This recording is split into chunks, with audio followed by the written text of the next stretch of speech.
నిడదవోలు నియోజకవర్గం ఉండ్రాజవరం మండలం మోర్త గ్రామంలో వేంచేసి ఉన్న శ్రీ గౌరీశ్వర స్వామివారి నూతన దేవాలయ పునర్నిర్మాణ కార్యక్రమం సోమవారం అత్యంత భక్తి శ్రద్ధల మధ్య వేద మంత్రోచ్చరణలతో శాస్త్రోక్తంగా ప్రారంభమైంది. ఈ దివ్య శంకుస్థాపన మహోత్సవానికి రాష్ట్ర పర్యాటక, సాంస్కృతిక, సినిమాటోగ్రఫీ శాఖ మంత్రులు కందుల దుర్గేష్ ముఖ్య అతిథిగా విచ్చేసి స్వామివారికి ప్రత్యేక పూజలు నిర్వహించారు. ఈ పుణ్య కార్యక్రమంలో భాగంగా మంత్రి దుర్గేష్ దేవతా విగ్రహాలకు అత్యంత నిష్ఠతో ప్రాణ ప్రతిష్ఠ చేసే కార్యక్రమంలో పాల్గొన్నారు. ఈ సందర్భంగా మంత్రి దుర్గేష్ మాట్లాడుతూ మోర్త గ్రామంలో కొలువు తీరుతున్న శ్రీ గౌరీశ్వర స్వామి ఆలయం భవిష్యత్తులో ఒక అద్భుతమైన ఆధ్యాత్మిక క్షేత్రంగా విరాజిల్లుతుందని, భక్తుల కోరికలు తీర్చే కల్పవల్లిగా మారుతుందని ఆశాభావం వ్యక్తం చేశారు.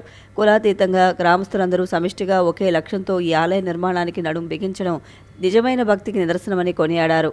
ఆధ్యాత్మిక చింతన పెంపొందించేలా రాష్ట్ర ప్రభుత్వం తరపున ఆలయ అభివృద్ధికి పూర్తి సహకారం అందిస్తామని భరోసా ఇచ్చారు. ఇప్పటి వరకు శాసనసభ్యుడిగా, మంత్రిగా లభించిన అవకాశంతో మోర్త గ్రామ అభివృద్ధికి 4.14 కోట్ల నిధులు వెచ్చించామని తెలిపారు. శివుని పాదాల చెంత ఈ పుణ్య కార్యంలో భాగస్వామ్యం కావడం తన పూర్వజన్మ సుకృతమని మంత్రి దుర్గేష్ భావోద్వేగంతో అన్నారు. ఆలయ అభివృద్ధి పనులు త్వరితగతిన పూర్తి చేసి భక్తులకు సౌకర్యవంతమైన దర్శనం కల్పించే బాధ్యత తమపై ఉందన్నారు. ఈ అవకాశం కల్పించిన మోర్త గ్రామస్తులకు ప్రత్యేక ధన్యవాదాలు తెలిపారు. అంతకుముందు మోర్త గ్రామానికి విచ్చేసిన మంత్రి కందుల దుర్గేష్కు గ్రామస్తులు ఘనస్వాగతం పలికారు. పండితుల వేద మంత్రాల మధ్య పూర్ణ కుంభంతో ఘనస్వాగతం పలికి ఆశీస్సులు అందించారు. ఈ కార్యక్రమం సందర్భంగా ఓం నమశివాయ అనే దివ్యనామస్మరణతో మోర్త గ్రామం ప్రతిధ్వనించింది. పూజారులు నిర్వహించిన పవిత్ర క్రతువులను మంత్రి కందుల దుర్గేష్ ప్రత్యేకంగా అభినందించి భక్తులకు శుభాకాంక్షలు తెలిపారు.